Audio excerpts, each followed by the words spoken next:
Alright, so this damn thing, I was out fishing the other day and my rod was making this weird noise, like the reel had sand in it. It was like,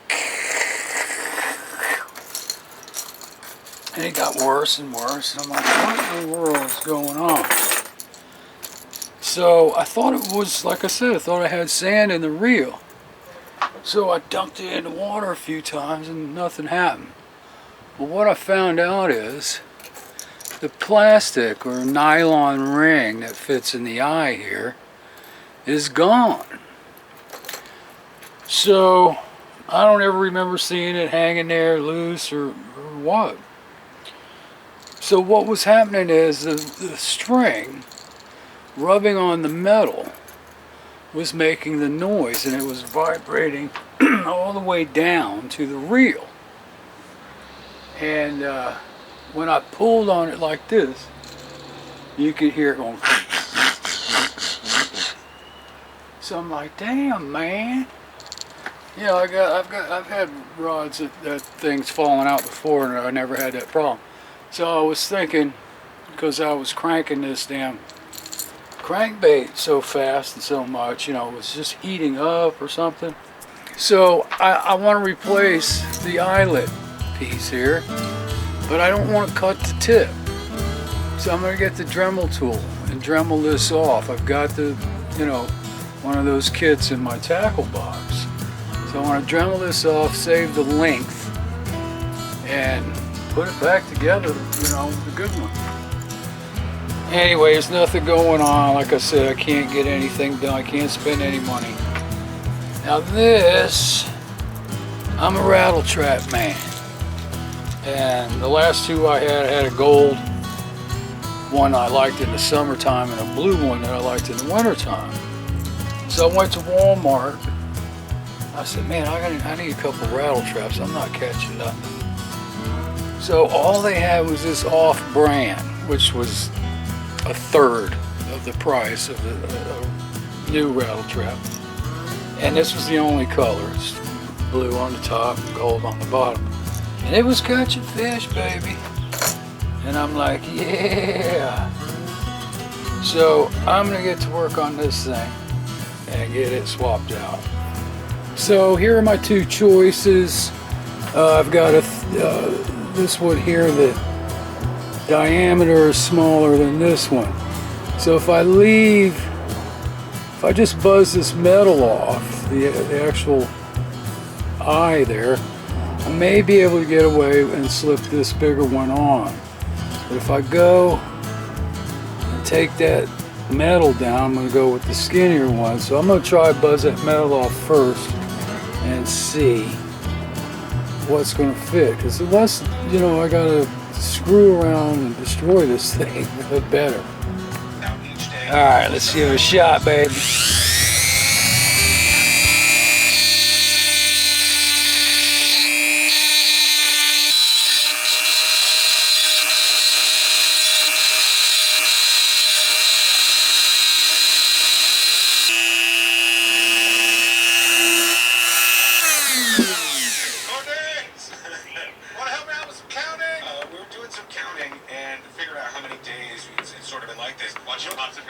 Boom. Oh. Yeah, let's just see what this. Yeah, I think that's going to work. Let me get that piece off and ground it around a little bit.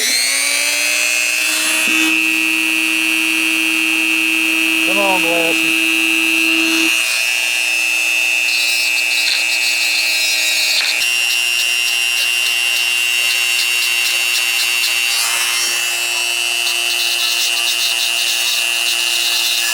Well, that's a little bit looser than I thought it was going to be. Let's see what we got here.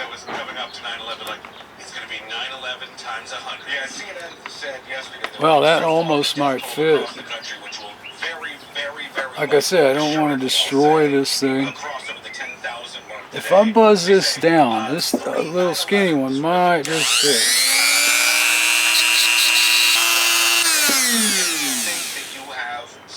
That could be a fever. Some people say pink eyes. It's a little hard to do after a pot of coffee. Yeah, the skinny one's gonna go on, baby. Woo! It's gonna be good. Wow, yeah, that thing ain't going nowhere. It's cooking. Just heat it up. And you can move it around. We are COVID-19 free. Coronavirus free in these middle segments. We've got Amy Kaufeld coming up at noon today. We've got somebody who is a friend of the show. And it's starting to drip, which you gotta get rid of the excess. Ultraviolet light. So you're actually doing that. There's a lot of talk about them doing that. I think. Doing that and actually practicing there it goes. To make the most of those masks. Yeah, because we don't want to get into the situation where we don't have them. How many Perfect. have you seen going through? Perfecto. The guy said that the Johnson wasn't running right. So I said, oh, all right, I'll see when I can check it out. So I just went by, saw him out there. I said, I'm gonna try to get down there and take a look and see what's going on. And he goes, well, there's no gas. All that gas that was in there leaked out into the lake. I'm like, you're kidding me? He goes, no. So he went and got some gas. And I said, well, no wonder it wasn't frickin' running. I just opened it up, pumped up the primer bulb. It was totally empty, nothing in the carbs. So let's give it a shot, see if she fires up.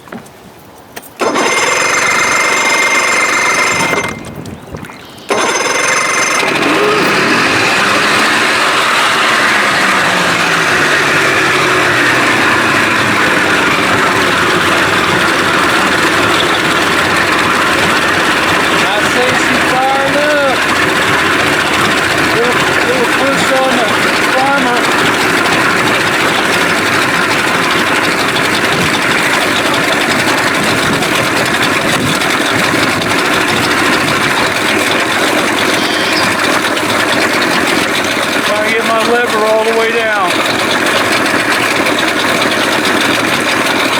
I can see rainbow in the water, leaking gas. That's all the way down right there. It's definitely leaking gas somewhere. Ooh, I can smell it now. Might just be the pump. Let me pump this primer. See what's going on. There's a little hole in the back of that pump. And when I say pump, I really mean the diaphragm. See that hole at the top right there? I think there was gas dripping out of there. Let me pump it up and see. Hopefully one of those that pump on that parts motor still good. Oh yeah, baby, it's just shooting right out that hole. So diaphragm, no good. All right, let me run over there and see what we got in parts. Easy fix. All right, baby, got it swapped out. Pain in the ass.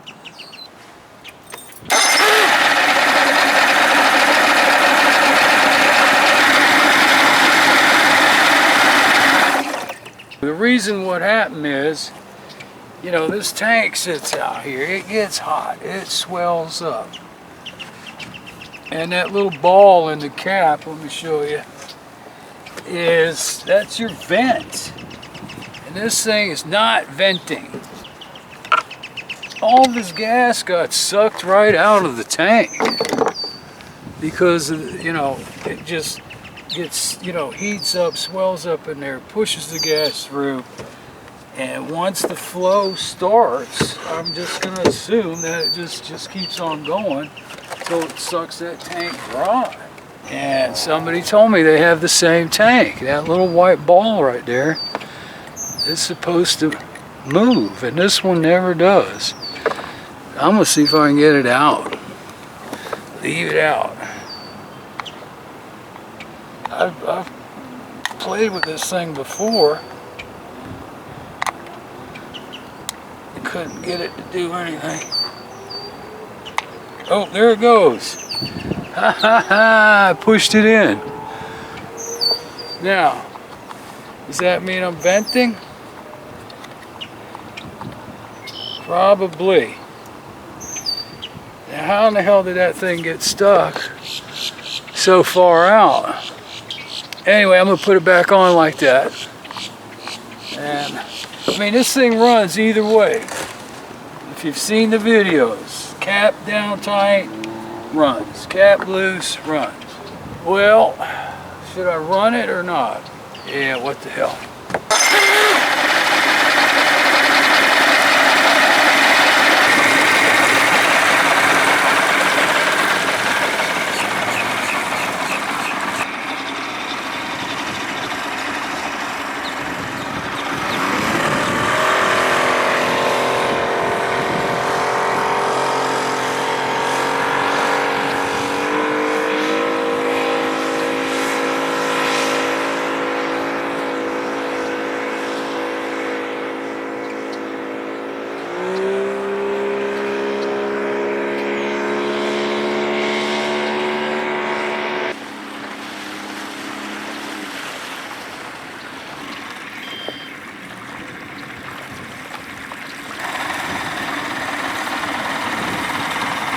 Back in business, baby. Woo-hoo-hoo.